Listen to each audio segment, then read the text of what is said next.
আসসালামু আলাইকুম, কি অবস্থা সবার? এবার এসএসসির গণিতে নাকি ময়মনসিংহ বোর্ডের প্রশ্ন নাকি সবচেয়ে কঠিন হয়েছে। তো চলো আমরা ময়মনসিংহ বোর্ডের এমসিকিউ গুলো একটু সলভ করি। এগুলো নাকি খুবই কঠিন। তো দেখা যাক কতটা কঠিন। এক নম্বরে বলছে যে একটি সুষম ষড়ভুজের কেন্দ্র থেকে কৌণিক বিন্দুর দূরত্ব হচ্ছে 8 মিটার। এর ক্ষেত্রফল কত? দেখো ষড়ভুজটা কেমন হয়। ষড়ভুজের এই সুষম ষড়ভুজের প্রত্যেকটা বাহুর দৈর্ঘ্য কিন্তু সেম হয়, অর্থাৎ প্রত্যেকটা বাহুর দৈর্ঘ্য কি হয়? সমান হয়।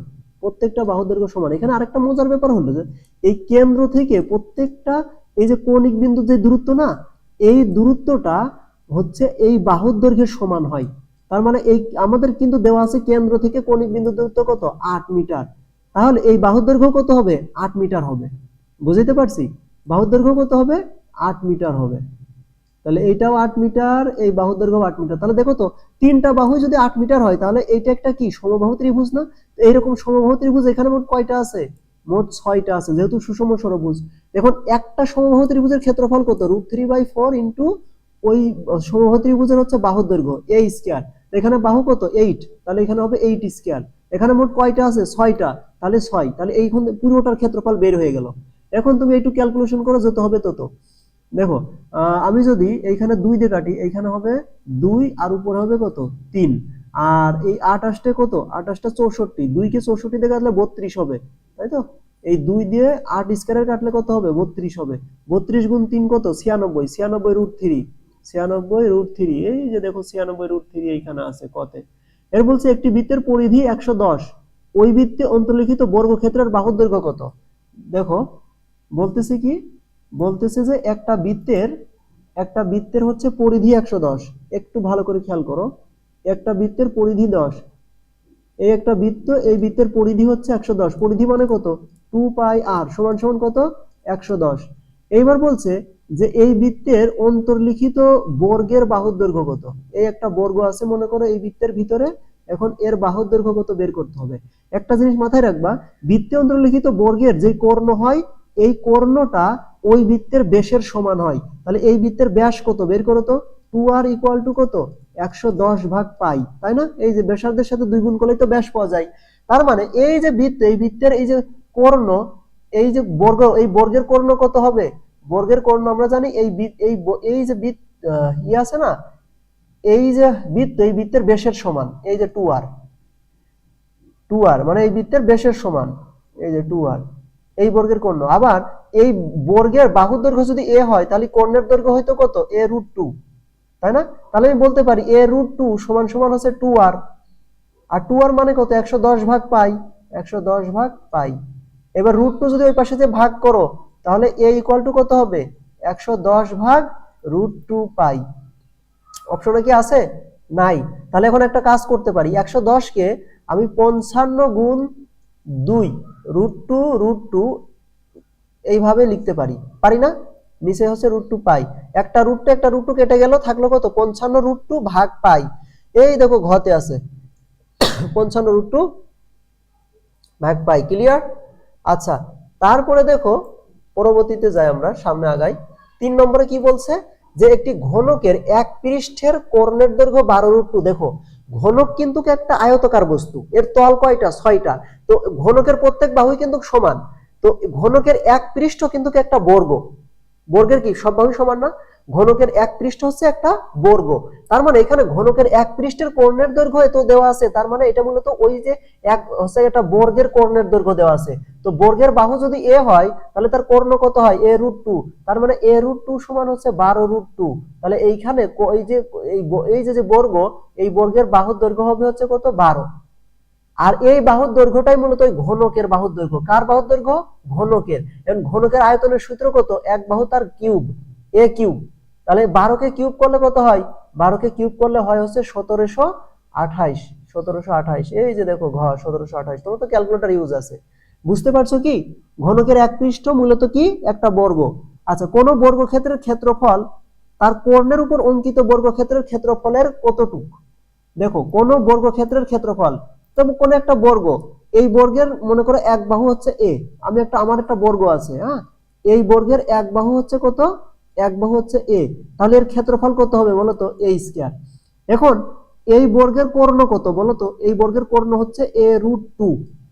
এই কর্ণের উপরে তুমি যদি একটা বর্গ আঁকো, তাহলে যেই নতুন বর্গটা পাইলা এই বর্গের ক্ষেত্রফল, এই বর্গের এক বাহু কত, a√2, তাই তো, a√2। এখন এর ক্ষেত্রফল কত হবে বলো তো, a√2 তার স্কয়ার, তাহলে কত হবে 2a², তাই তো। এখন বলো তো তাহলে এই যে প্রথম বর্গটা দ্বিতীয় বর্গের কত গুণ, অর্ধেক না? দ্বিতীয় বর্গের ক্ষেত্রফল 2a² আর প্রথম বর্গের ক্ষেত্রফল কত, মাত্র a²। তাহলে এই ছোটটা কি বড়টার থেকে কি অর্ধেক না? এই যে দেখো অর্ধেক। তাহলে কোন বর্গক্ষেত্রের ক্ষেত্রফল তার কর্ণের উপর অঙ্কিত বর্গক্ষেত্রের ক্ষেত্রফলের কি অর্ধেক। ক্লিয়ার? আচ্ছা, তারপরে 5 নম্বর দেখো। 5 নম্বরে ওই যে মধ্যক নির্ণয়ের হচ্ছে গিয়ে কথা বলছে। মধ্যক দেওয়া আছে, এই শ্রেণী ব্যবধান দেওয়া আছে, তারপর মধ্যক শ্রেণীর গণসংখ্যা দেওয়া আছে, মধ্যক শ্রেণীর নিম্ন সীমা দেওয়া আছে। এইটার মান কত বের করতে হবে। মধ্যক নির্ণয়ের সূত্র কি মনে আছে? মধ্যকের সূত্র equal to L plus N ভাগ 2 মাইনাস হচ্ছে এফ সি ইন্টু হচ্ছে এইচ ভাগ এফ এম, এই সূত্রটা। এইখানে তুমি জাস্ট মানগুলো বসায় দাও। জাস্ট মধ্যকের মান কত 56.6 ইকুয়াল টু এল এর মান কত 50 প্লাস এন ভাগ 2 মাইনাস এফ সি, এই পুরোটার মান বের করতে হবে। এইচ এর মান 10 আর এফ এম এর মান কত, এফ এম এর মান 11। সবগুলো ক্যালকুলেশন করো, ক্যালকুলেশন করলে কি আসতেছে, n ভাগ 2 minus F C equal to হচ্ছে 6.6 গুণ হচ্ছে 11 ভাগ হচ্ছে 10, তার মানে 7.2 বা এরকম আসার কথা, কিন্তু অপশনে 7 পয়েন্ট সামথিং নেই। তাহলে অ্যান্সার হয়েছে কাছাকাছি কে আছে, 6 আছে, তাহলে 6 দাগাবা। দেখো এইটা একদম ডিরেক্ট 6 আসতো যদি এইখানে এইচ এর মান যদি 11 হইতো আর এফ এফ এর মান যদি 10 হইতো, তাহলে দেখো উপরে এই 11 জায়গা 10 থাকতো আর নিচে 10 এর জায়গায় 11 থাকতো, তাহলে 10 গুণ 6.6 কত হইতো, 66 হইতো। 66 কে 11 দিয়ে ভাগ করলে ডিরেক্ট 6 চলে আসতো, কিন্তু এইখানে মান যেহেতু ওলট পালট আছে সেহেতু এই 7 পয়েন্ট সামথিং বসবে, কাছাকাছি অ্যান্সার হচ্ছে কত 6। ঠিক আছে, ডিরেক্ট 6 আসতো যদি হচ্ছে এই মানটা দেওয়া থাকতো। ঠিক আছে, এখন নেই, কি করবা এটাই করো। আচ্ছা 6 নম্বর দেখো। 6 নম্বরে বলছে যে পি এবং কিউ সেট হচ্ছে 35 আর 45 এর মৌলিক গুণনীয়কের সেট। দেখো তুমি প্রথমে কি করবা, 35 এবং 45 এর গুণনীয়ক সমূহ বের করবা। 35 এর গুণনীয়ক কারা, 1 গুণ 35 আর হচ্ছে 5 গুণ 7। এখন এই হচ্ছে 35 এর গুণনীয়ক, এখানে মৌলিক সংখ্যা কে কে, 5 আর 7 হচ্ছে মৌলিক, তাহলে পি সেটটা হবে হচ্ছে 5 আর 7। একইভাবে তুমি 45 এর গুণনীয়ক বের করবা। 45 এর গুণনীয়ক কে কে, 1 গুণ 45, তারপরে 3 গুণ 15, তারপরে কত 5 গুণ হচ্ছে কত 9। এর মধ্যে মৌলিক কারা, 3 আর 5 মৌলিক, তার মানে কিউ সেট হবে হচ্ছে 3 আর 5। এবার বলো তো পি আর কিউ কে তুমি যদি মানে ইউনিয়ন করো, এই যে ইউনিয়ন করো মানে কমন আনকমন সবাই, এই দুইজনের ভিতর কমন আনকমন সবাইকে নিলে কোন সেট হয় বলো তো, 3 5 আর 7, এই এরা হয়, তাই তো। তার মানে 1 নম্বর সঠিক। 2 নম্বর বলছে দুইজনের ইন্টারসেকশন করলে 5 হবে। দেখো তো এই পি আর কিউর ভিতর কমন আছে কি, কমন আছে শুধু 5, তার মানে এটাও সঠিক। এবার বলছে কিউ থেকে পি বাদ দিলে 3 হয়, একদম। এই যে কিউ কত আছে, কিউ মানে হচ্ছে 3 আর 5, আর পি মানে কত 5 আর 7, এই দুইজনকে তুমি যদি বাদ দাও, দেখো 5 কমন আছে, 5 বাদ, আর 7 তো আগেই বাদ, এইখানে অবশিষ্ট থাকতেছে কত 3, তার মানে কিউ বিয়োগ পি করলে কত হবে, শুধুই 3 হবে। এই যে দেখো, তার মানে তিনটাই সঠিক, ক খ গ ঘ তিনটাই সঠিক। তারপরে নেক্সট কি আছে চলো একটু দেখি। আচ্ছা নেক্সট আছে হচ্ছে কি যে নিচের কোনটা ফাংশন বা ফাংশন না, নিচের কোনটি ফাংশন। দেখো একটা সহজ কথা বলি, ফাংশন হওয়ার জন্য বাস্তব শর্ত মানা লাগবে। বাস্তব শর্ত কি, যদি এখানে যে প্রথম উপাদান আছে এদেরকে যদি আমি সন্তান ধরি, কি ধরি, সন্তান, আর এই দ্বিতীয় সেট যারা আছে মানে দ্বিতীয় উপাদান যারা আছে এদেরকে যদি মা ধরি, তাহলে দেখো এইখানে কি হচ্ছে, দেখো এই এক্স এর মা হচ্ছে 3, আবার এই এক্স এর মা কত 5, একজনের কি 2 মা হতে পারে, পারে না, তার মানে খ বাস্তব শর্ত মানতেছে না, সেজন্য খ অ্যান্সার হবে না, খ ফাংশন হবে না। আবার দেখো এইখানে গতে ওয়াই এর মা হচ্ছে 3, আবার ওয়াই এর মা হচ্ছে 5, একজনের কি 2 মা হতে পারে, পারে না, তার মানে গ হবে না। এবার ঘ দেখো এক্স এর মা 3, এক্স এর মা 5, একজনের 2 মা হতে পারে, পারে না, তার মানে ঘ হবে না। এই দেখো কতে দেখো এক্স এর মা 5, ওয়াই এর মা 4, জেড এর মা 3, তিনজনের আলাদা আলাদা মা, দেখছো এটা কিন্তু একটা বাস্তব শর্ত মানতেছে, তার মানে ক হবে সঠিক, ক হচ্ছে ফাংশন হবে। আচ্ছা তারপরে নেক্সট দেখো কি আছে 8, যদি এফ অফ এক্স এর মাত্রা ধনাত্মক হয় তবে কোন শর্তে এফ অফ এক্স কে ax প্লাস বি দ্বারা ভাগ করলে ভাগশেষ হচ্ছে মাইনাস বি ভাগ এ হবে। আচ্ছা এই মাইনাস বি ভাগ এ কখন আসে বলো তো, যখন তুমি এই যে ax প্লাস বি সমান সমান কত আসবে, ভাগশেষ 0 আসবে। তাহলে এখান থেকে x ইকুয়াল টু কত হবে, মাইনাস বি ভাগ এ। এই যে x এর ভ্যালু যদি মাইনাস বি ভাগ এ বসাও তাহলে তুমি ভাগশেষ কত সেটা পাবা। আর এইটার জন্য কি করতে হবে, এই x এর সহগ কখনোই 0 হতে পারবে না। x এর সহগ দেখো, তুমি যদি এই এই এই ভগ্নাংশের নিচে যে হর আছে এই হরটা কি 0 হতে পারবে, পারবে না। আবার এখানে ওই যে ভাগশেষের মাত্রার একটা শর্তই আছে, সেটা কি এই x এর সহগ 0 হতে পারবে না, তার মানে a ইজ নট 0। সেটা তোমাদের ওই সেট ফাংশনের সম্ভাবনা আছে লাইনটা, অথবা যারা হায়ার ম্যাথ করছো তাদের তো অবশ্যই আছে। আচ্ছা, a ইজ নট 0, ঠিক আছে। তারপরে একটা মিষ্টির উপরে মূল্য সংযোজন কর মানে ভ্যাট হচ্ছে r%। এই কথার মানে কি জানো, এই কথার মানে তুমি যদি 100 টাকার মিষ্টি কেনো তোমাকে অতিরিক্ত আরো r টাকা দিতে হবে। মানে 100 টাকার তুমি যদি মিষ্টি কিনো তার সাথে তোমাকে আরো অতিরিক্ত কয় টাকা দিতে হবে, r টাকা দিতে হবে। এই টাকাটা হচ্ছে ভ্যাট, বুঝতে পারছি, এই টাকাটা কি ভ্যাট। আচ্ছা, তার মানে এখন বলছে যে তুমি যদি এস টাকার মিষ্টি কেনো তাহলে ওই এস টাকার ভিতর কয় টাকা তোমাকে ভ্যাট দিতে হয়েছে সেটা বের করো। দেখো 100 প্লাস আর টাকার ভিতর আমার ভ্যাট দিতে হচ্ছে কয় টাকা, আর টাকা। তাহলে 1 টাকায় আমাকে ভ্যাট দিতে হচ্ছে কত বলো তো, 1 টাকার জন্য কম দিতে হবে, তাহলে ভাগ হবে 100 প্লাস আর, আর ভাগ 100 প্লাস আর। এবার বলো তো এস টাকার ভিতর কয় টাকা ভ্যাট আছে, এস এর জন্য কি আবার বেড়ে যাবে না, তাহলে আর এস ভাগ হচ্ছে গুণ হবে 100 প্লাস আর, বেড়ে গেলে গুণ হয়। এই যে এইটা হচ্ছে ঐকিক নিয়মের নিয়ম। তাহলে এই যে এই তো টাকা আমার ভ্যাট আছে এস টাকার ভিতর, এই যে দেখো আর এস ভাগ 100 প্লাস আর, ক্লিয়ার। আচ্ছা, এখন দেখো পি সমান সমান যদি 3 প্লাস 2 রুট 2 হয় তাহলে 1 ভাগ রুট ওভার পি এর মান কত, 1 ভাগ রুট ওভার পি এর মান কত। দেখো পির মান যত 1 বাই পির মান হবে কত, দেখো পির মান হচ্ছে 3 প্লাস 2 রুট 2, তাহলে 1 ভাগ পির মান হবে 3 মাইনাস 2 রুট 2। তোমরা যারা বীজগণিতিক অ্যালজেব্রা করছো তোমাদের এই নিয়মটা মুখস্থ হয়ে গেছে যে x এর মান দেওয়া থাকলে 1 বাই x কত হবে এভাবে বের করা যায়। এই যে অনুবন্ধীটা হয় মানে একই মান হয়, শুধু মাঝখানে চিহ্ন চেঞ্জ হয়ে যায়।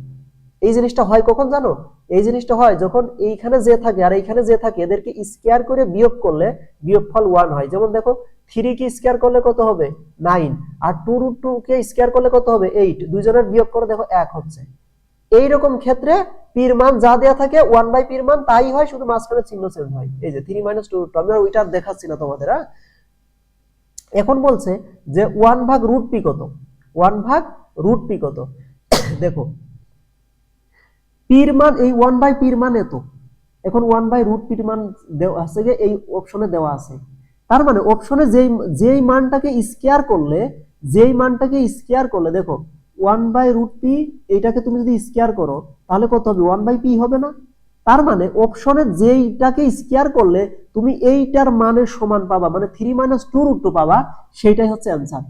তুমি যদি এইভাবে করতে পারো তাহলে এইভাবে করবা, অপশন সব অপশনগুলোকে স্কয়ার করবে, স্কয়ার করে দেখবা কোন ক্ষেত্রে মানটা এই 1 বাই পি এর মানের সমান হচ্ছে, যেটা সমান হবে সেটা হবে অ্যানসার। অথবা আরেকভাবে করতে পারে 1 বাই পি সমান সমান 3 মাইনাস 2 রুট 2। এখন এইটাকে তুমি একটু চালাক হলে এইভাবে লিখতে পারো, রুট 2 তার square minus 2 into root 2 into 1 plus হচ্ছে 1 তার স্কয়ার। এখন দেখো তো এটা একটা সূত্র হয়ে যায়নি, কি সূত্র বলো তো, রুট 2 মাইনাস 1 তার হোল স্কয়ারের সূত্র। এই স্কয়ারটা তুমি যদি ওই পাশে নিয়ে যাও তাহলে কি হয়ে যাবে, রুট হয়ে যাবে। তার মানে এই 1 ভাগ পি এর উপরে এই স্কয়ারটা আসলে 1 ভাগ কত হয়ে যাবে, 1 ভাগ রুট পি হয়ে যাবে। তার মানে এই স্কয়ার ওই পাশে নিয়ে গেলে 1 ভাগ রুট পি হয়ে যাবে, আর থাকবে কত, রুট 2 মাইনাস 1। এই দেখো রুট 2 মাইনাস 1, ক্লিয়ার। আচ্ছা, তারপরে আমরা হচ্ছে পরেরটা দেখো, পরেরটা দেখি, পরেরটাই বলছে পি মাইনাস 1 ভাগ হচ্ছে রুট পি, এটার মান কত। দেখো তো পির মান কত, 3 প্লাস 2 রুট 2, তাহলে পি মাইনাস 1, আর নিচে রুট পি আছে, রুট পি মানে কত, এর সাথে গুণ আছে 1 ভাগ রুট পি, তাই তো। এখন এইগুলো মান বসায় দাও, পির মান কত 3 প্লাস 2 রুট 2 মাইনাস 1, তাই তো। আচ্ছা 1 ভাগ রুট পির মান কত, একটু আগে আমরা পাইছিলাম, এই যে দেখো রুট 2 মাইনাস হচ্ছে 1। এখন এই 3 থেকে 1 যদি বাদ দিয়ে দাও এখানে থাকবে 2 প্লাস 2 রুট 2, আর এখানে থাকবে রুট 2 মাইনাস 1, এই দুইটা গুণ করে দাও, 2 রুট 2 এর সাথে গুণ হলে 2 রুট 2। আচ্ছা 2 যদি মাইনাস 1 এর সাথে গুণ হয় তাহলে মাইনাস 2, এই 2 রুট 2 রুট 2 এর সাথে গুণ হলে কত হবে, প্লাস 4 হবে। আর এই 2 রুট 2 মাইনাস 1 এর সাথে গুণ হলে মাইনাস 2 রুট 2। দেখো 2 রুট 2 ক্যান্সেল আউট, 4 এর থেকে 2 বাদ দিলে কত হবে 2, এই যে দেখো 2, ক্লিয়ার। আচ্ছা তারপরে মানে ম্যাথ সহজ কিন্তু একটু ক্যালকুলেশন করা লাগবে, এই জন্য আর কি সময় বেশি লেগে যাবে, এই হচ্ছে সমস্যা। দেখো একটি বৃত্তক্ষেত্রের ক্ষেত্রফল একটি বর্গক্ষেত্রের ক্ষেত্রফলের সমান। তার মানে মনে করো তোমার কাছে একটা বৃত্ত আছে, বৃত্তের ব্যাসার্ধ আর, তাহলে তার ক্ষেত্রফল কত হবে? পাই আর স্কয়ার। এবার তোমার কাছে একটা বর্গ আছে, বর্গের বাহু হচ্ছে এ, তাহলে তার ক্ষেত্রফল কত হবে? এ স্কয়ার।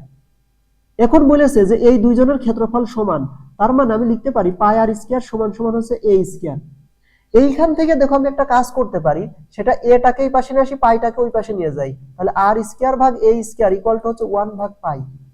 তাহলে আর ভাগ এর সমান কত হবে বলো তো? 1 ভাগ রুট ওভার পাই, তাই না? এবার আমাকে বলছে যে বৃত্তের পরিসীমা আর বর্গক্ষেত্রের পরিসীমার অনুপাত বের করো। বলো তো বৃত্তের পরিসীমা যদি ব্যাসার্ধ আর হয়, তাহলে বৃত্তের পরিসীমা বলতে কি বোঝাই? বৃত্তের পরিধিকে বোঝাই 2 পাই আর। আর বর্গের পরিসীমা বলতে কি বোঝাই? 4 বাহুর যোগফল 4a। এইটাই বের করতে হবে। এখন দেখো তো এই 2 দিয়ে যদি 4 এর কাটো, নিচে কত হবে? 2। আর এই যে আর আর এ আছে না, আর ভাগ এ, এই দেখো আর ভাগ এর মান কত? 1 ভাগ রুট ওভার পাই। তাহলে তুমি এইখান থেকে লিখতে পারো ইকুয়াল টু, উপরে একটা পাই থাকবে আর নিচে একটা কি থাকবে? 2 থাকবে। আর এই যে আর ভাগ এ না, আর ভাগ এর পরিবর্তে কি লিখতে পারবা? 1 ভাগ রুট ওভার পাই। তাহলে দেখো তো এইখান থেকে কি আসতেছে? পাই ইস টু হচ্ছে 2 রুট ওভার পাই, এইটা আসতেছে। এই দেখো পাই ইস টু হচ্ছে 2 রুট ওভার পাই। ক্লিয়ার? আচ্ছা, এইটা যদি ক্লিয়ার হয়ে থাকে তাহলে তারপরেরটাই দেখো। পরেরটাই বলছে 1 ঘন সেন্টিমিটার কাঠের ওজন হচ্ছে 60 ডেসিগ্রাম। 1 ঘন সেন্টিমিটার কাঠের ওজন কত? 60 ডেসিগ্রাম। আচ্ছা, 1 ঘন সেন্টিমিটার মানে কি? 1 সেন্টিমিটার তার কিউব। এত ঘন সেন্টিমিটার কাঠের ওজন হচ্ছে কত? 7 ডেসিগ্রাম। আচ্ছা, এবার বলছে যে এই সম আয়তনের পানির ওজন কত? আচ্ছা দেখো তো, সম আয়তন মানে 1 সেন্টিমিটার কিউব পানির ওজন কত হবে? 1 সেন্টিমিটার কিউব পানির ওজন হবে 10 ডেসিগ্রাম। কিভাবে জানো? বলতেছি, দেখো 1 লিটার সমান সমান হচ্ছে 1000 সেন্টিমিটার কিউব। কত সেন্টিমিটার কিউব? 1000 centimetre cube.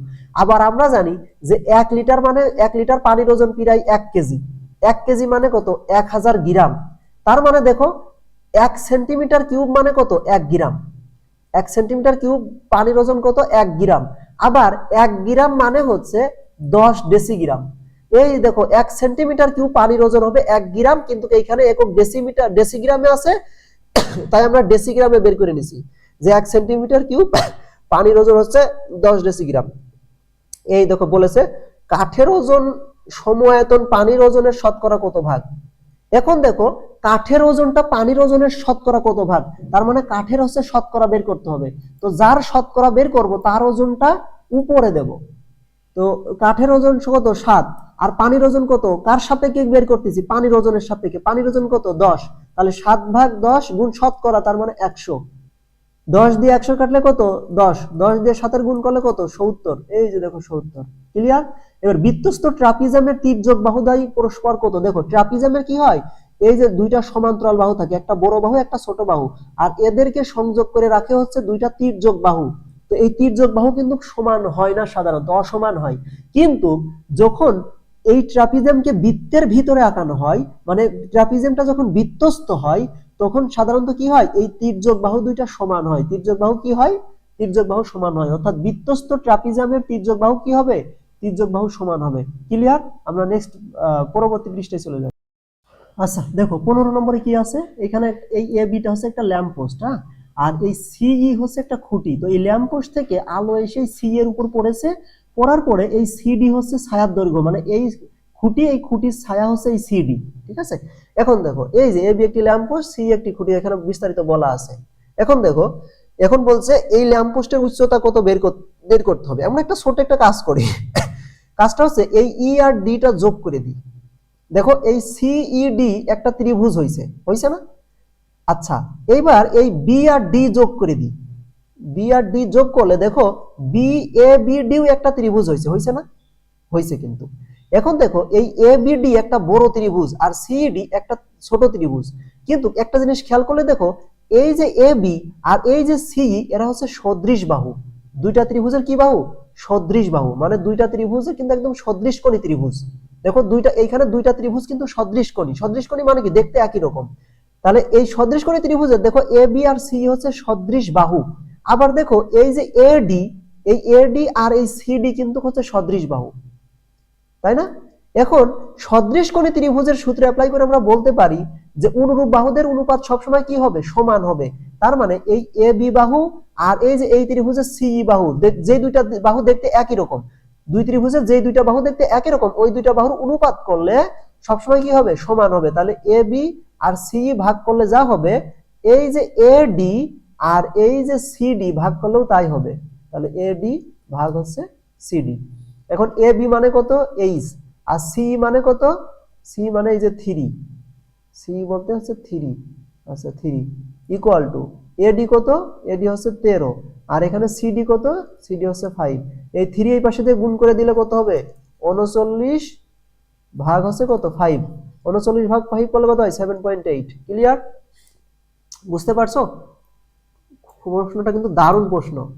আসলে এই প্রশ্ন কেন কঠিন হয়েছে বুঝতে পারতেছি, যাদের বেসিক স্ট্রং না তারা প্রশ্ন পারবে না ভালো করে, এটাই সত্যি কথা। দেখো 2 সেন্টিমিটার ও 5 সেন্টিমিটার ব্যাসার্ধ বিশিষ্ট দুইটি বৃত্ত পরস্পরকে বহিঃস্পর্শ করলে বৃত্ত দুটির মধ্যে কয়টি সাধারণ স্পর্শক আঁকা যাবে?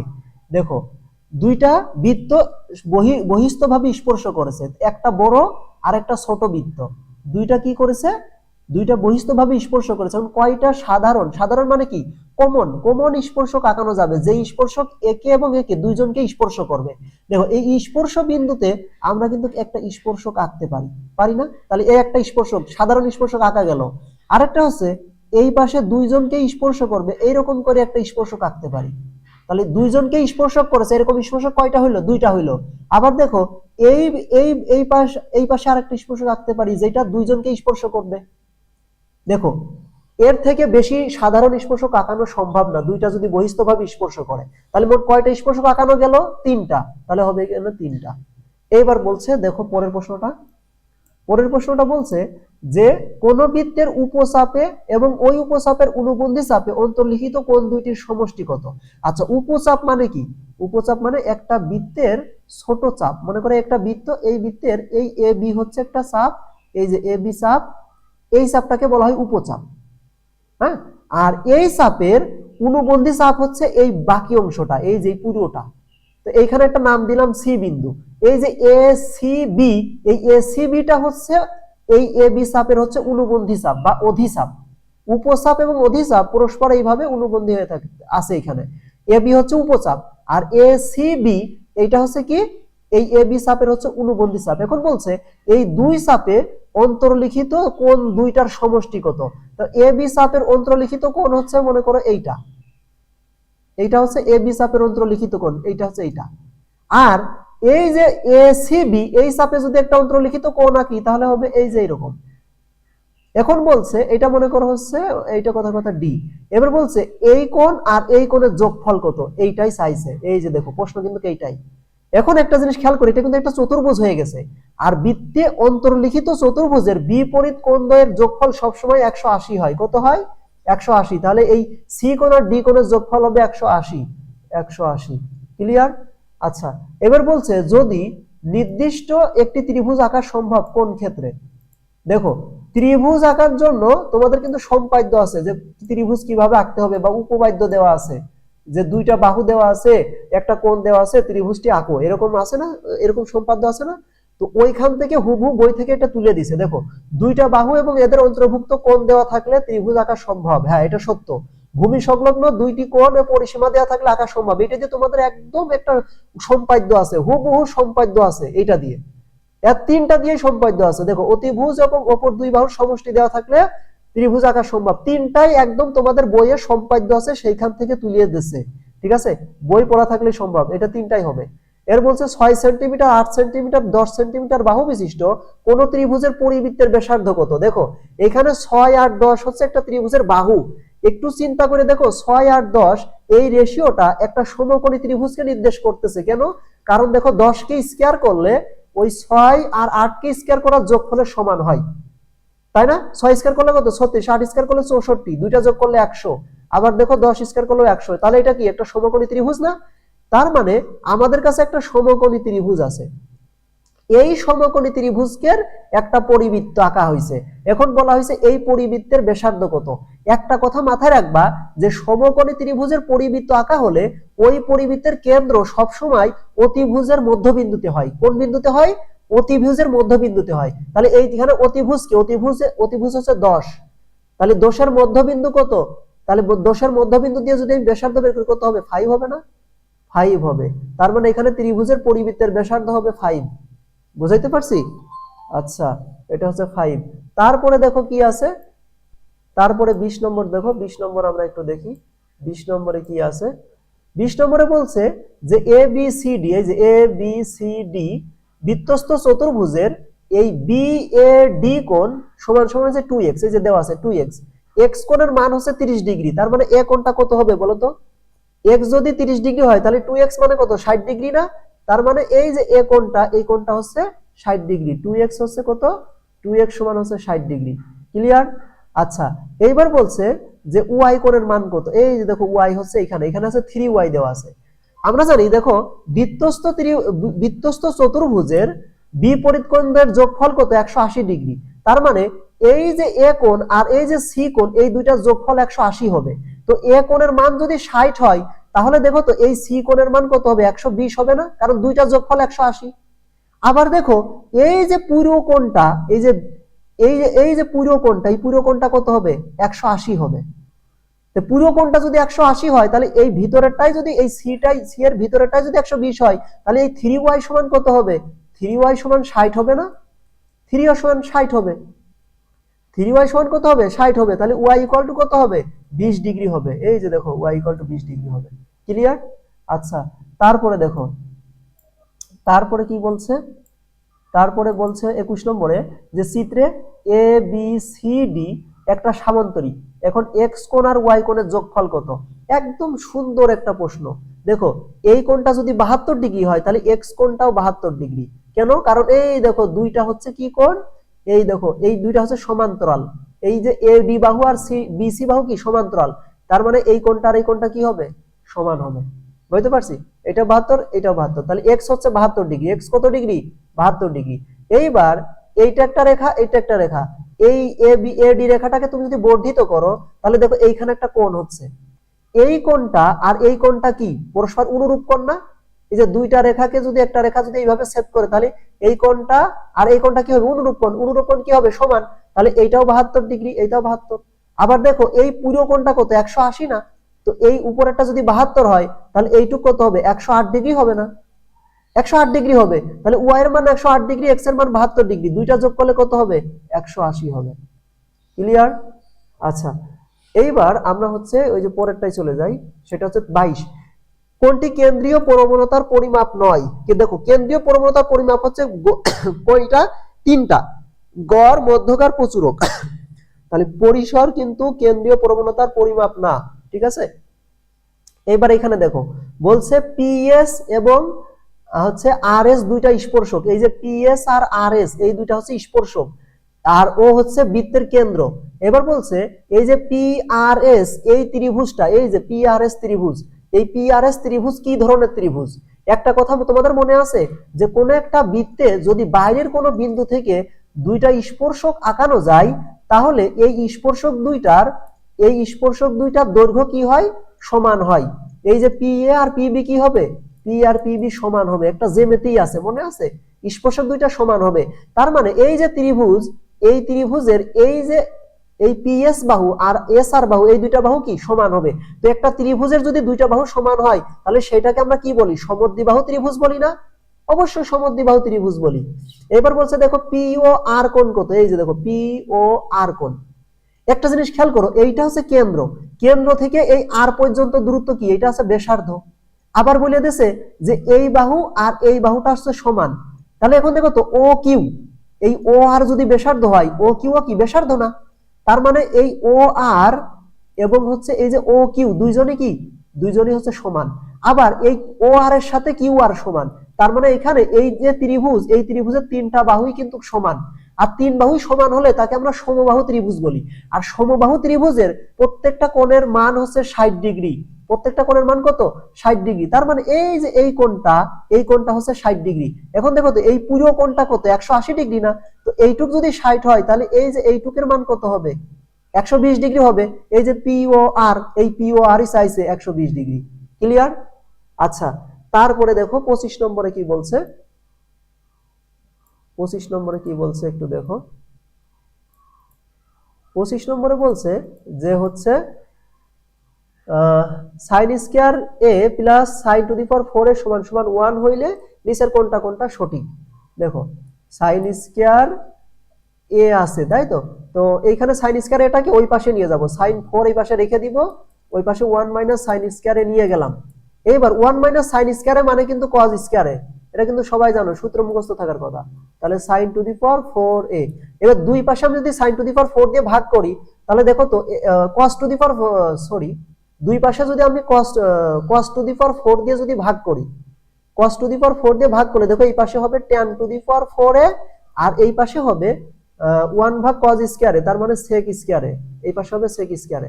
এই cos স্কয়ার কে তুমি দুই পাশে আমি কি করছি, cos two the power 4a দিয়ে ভাগ করছি, cos two the power 4a দিয়ে দুই পাশে ভাগ করো, দেখো এটাই আসবে। আচ্ছা এইবার দেখো তো এইটা অপশনে আছে, এই দেখো অপশন 3 এ আছে, তার মানে 3 সঠিক। তারপরে দেখো তো এই sec স্কয়ার মানে কি, sec square theta minus tan square theta equal to 1, তার মানে sec square theta equal to 1 plus tan square theta, তাহলে sec এর পরিবর্তে তুমি 1 প্লাস tan স্কয়ার লিখতে পারো, তাই না, tan two the power 4a। এইবার এই tan স্কয়ার যদি এই পাশে নিয়ে আসো তাহলে tan two the power 4 minus tan square হবে, এই যে দেখো tan two the power 4 minus tan square equal to 1, দুইও সঠিক। কিন্তু 3 এই যে 1 নম্বর এখান থেকে কোনো ভাবেই বের করা সম্ভব না, তাহলে 2 আর 3 হবে। ক্লিয়ার? আচ্ছা তারপরে 26 নম্বর দেখো, প্রশ্নগুলো কিন্তু খুবই ভালো, একটু ক্যালকুলেশন আছে, তবে যাদের বেসিক স্ট্রং তাদের কাছে কোনো সমস্যা না। cot a সমান সমান √1 মাইনাস cos স্কয়ার, দেখো 1 মাইনাস cos স্কয়ার মানে কি sin স্কয়ার, তার মানে এখানে আছে cot a ইনটু আছে √sin স্কয়ার, এই স্কয়ার আর রুট উঠে যাবে, তাহলে cot এর সাথে কি থাকবে, cot এর সাথে sin গুণ থাকবে, sin এ। ক্লিয়ার? এবার cot মানে কি, cot মানে হচ্ছে cos ভাগ sin, cot মানে কি cos ভাগ sin এ। এবার দেখো sin sin কি, sin sin ক্যান্সেল আউট, থাকবে কত cos, এই যে দেখো cos। ক্লিয়ার? এইবার বলছে এত হইলে b কোণের মান কত। একটা জিনিস খেয়াল করো, দেওয়া আছে কত, এই যে 2, এই 2 কে যদি ওই পাশে নিয়ে এসে ভাগ করো তাহলে দেখো কি হবে, cos 90 minus b equal to হচ্ছে √2 ভাগ হচ্ছে 2, √2 ভাগ হচ্ছে 2, 2 এই পাশে নিয়ে এসে ভাগ করে দিয়েছি। এবার দেখো তো এই 2 মানে কত, দুইটা √2 না, এই নিচে যে 2 আছে 2 মানে কি দুইটা √2 না, তো দুইটা √2 একটা √2 কেটে যাবে, তাহলে নিচেটা কি থাকবে, 1 ভাগ √2 থাকবে, তাই না। আর এইখানে কি থাকবে, cos 90 মাইনাস হচ্ছে b। আবার বলো তো 1 ভাগ √2 cos কত ডিগ্রির মান, cos 45 ডিগ্রির মান, আমি লিখতে পারি cos 90 মাইনাস b সমান সমান হচ্ছে cos 45। দেখো cos cos উঠে গেলে 90 মাইনাস b সমান সমান কত, 45। এবার b ওই পাশে নিয়ে যাও, 45 এই পাশে নিয়ে আসো, b সমান কত হবে, b সমান হবে হচ্ছে 45 ডিগ্রি, এই যে দেখো b সমান 45 ডিগ্রি। ক্লিয়ার? এইবার 28 নম্বরে কি বলছে যে মান বের করো। 28 নম্বরে বলছে এই যে একটা উপদত্ত রাশি আছে এর মান বের করো, তো তুমি একবারে ডিলিট করে দাও, 1 মাইনাস sin 45 এর মান কত, 1 ভাগ √2, তার উপর স্কয়ার আছে তাহলে 1 ভাগ √2 তার স্কয়ার ভাগ 1 প্লাস sin 45 এর মান কত, 1 ভাগ √2, তাহলে 1 ভাগ √2 তার উপর কি হবে, স্কয়ার হবে, প্লাস tan স্কয়ার 45 ডিগ্রি, তো tan 45 ডিগ্রির মান কত, 1, তাহলে 1 এর উপর স্কয়ার হবে। এটা ক্যালকুলেশন করো, 1 মাইনাস 1 ভাগ √2 তার স্কয়ার করলে কত, 1 ভাগ 2 হবে, আর নিচে কত হবে, 1 প্লাস হাফ হবে, প্লাস হচ্ছে 1। এবার দেখো উপরে একের থেকে হাফ বাদ দিলে কি হয়, হাফই হবে, উপরে হাফ হবে আর নিচেই একের সাথে হাফ যোগ করলে 3/2 হবে, প্লাস হচ্ছে 1। এইখানে যদি তুমি একটু ক্যালকুলেশন করো তাহলে হাফ আর নিচে এইটা নিচের ভগ্নাংশ উল্টে যাবে, 2 ভাগ 3, দেখো 2 2 ক্যান্সেল আউট, এখানে প্লাস আছে 1, তাহলে 1 ভাগ 3, 1 ভাগ 3 এর সাথে 1 যোগ, এটা ক্যালকুলেশন করো 4 ভাগ 3 হবে, কত হবে, 4 ভাগ 3, এই দেখো আছে 4 ভাগ 3। ক্লিয়ার? আচ্ছা তারপরে বলছো 29 নাম্বার, এবিসি ত্রিভুজের ক্ষেত্রফল কত। খুবই ইজি একটা ব্যাপার, দেখো এবিসি ত্রিভুজের ক্ষেত্রফল কত।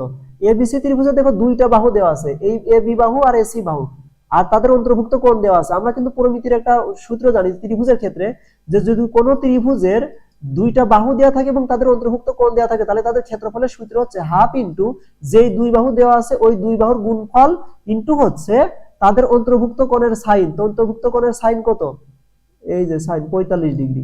এবার মানগুলো বসায় দাও, তাহলে হাফ ইনটু হচ্ছে 27টা কত, 27টা 56 গুণ সাইন 45 এর মান কত, 1 ভাগ √2, এইটুকু ক্যালকুলেশন করো, 2 দিয়ে 56 কাটা কত হবে, 28 হবে, তাহলে 28 ভাগ √2, তো 28 ভাগ √2 তো অপশনে নেই, তাহলে কি করব, 28 কে আমি 14 গুণ 2 লিখতে পারি। তো 2 মানে কি, দুইটা √2 না, দুইটা √2 ভাগ নিচে কত, নিচে √2, √2 কেটে গেল 14 √2, এই যে দেখো 14 √2 ঘ। এবার অজীব রেখা লেখ আঁকতে ওয়াই অক্ষ বরাবর কোনটা দিতে হয়, ওয়াই অক্ষ বরাবর দিতে হয় ক্রমযোজিত গণ সংখ্যা, এই জন্য এটাকে অজীব রেখা বলা হয়। ঠিক আছে, এক্স অক্ষ বরাবর হচ্ছে অবিচ্ছিন্ন চলক দিতে হয়, আর ওয়াই অক্ষ বরাবর হচ্ছে ক্রমযোজিত গণ সংখ্যা। এই হচ্ছে 30টা প্রশ্নের এমসিকিউ। তো প্রশ্নগুলো তোমার কাছে কেমন লাগলো, ময়মনসিংহ বোর্ডের কঠিন নাকি সহজ, কমেন্ট করে জানাও। আর রিটেন অংশ দিব কিনা সেটাও বলো। আর আমি মনে করি যদি তোমরা এইভাবে যদি করো, এভাবে ম্যাথগুলো যদি বুঝে বুঝে করো, তাহলে কি হবে, তোমাদের ভিত্তি স্ট্রং হবে এবং পরীক্ষায় তোমরা খুবই ভালো করতে পারবা। ঠিক আছে।